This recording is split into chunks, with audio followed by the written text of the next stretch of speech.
সুদামা ও কৃষ্ণ বন্ধুত্বের আরেক নাম। নমস্কার, হালকা কথা চ্যানেলে আপনাদের আবার স্বাগত।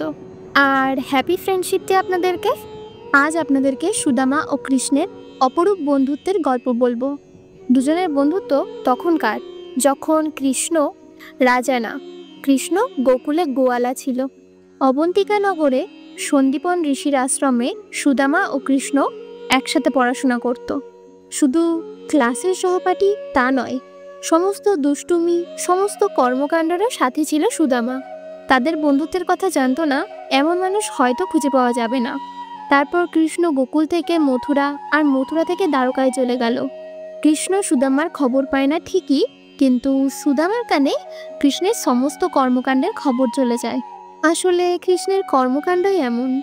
একদিন এমন সময় আসে, সুদামা ভিক্ষা করে এক দানাও চাল নিয়ে আসতে পারে না ঘরে।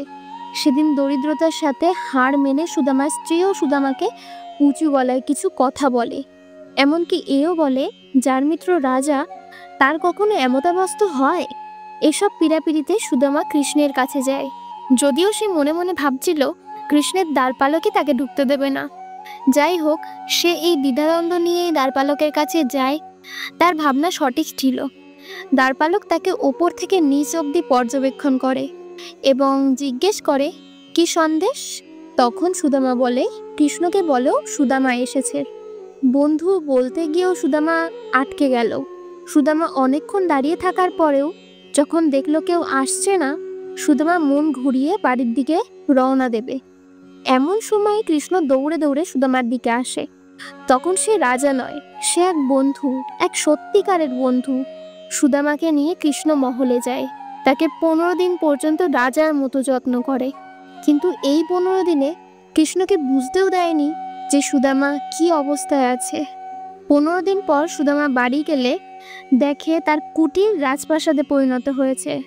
তার ছেলে মেয়েরা সুন্দর পোশাকে খেলাধুলা করছে। সুদামাকে দেখেই তার স্ত্রী বেরিয়ে আসে, বলে দ্বারকা থেকে কিছু লোক এসেছে।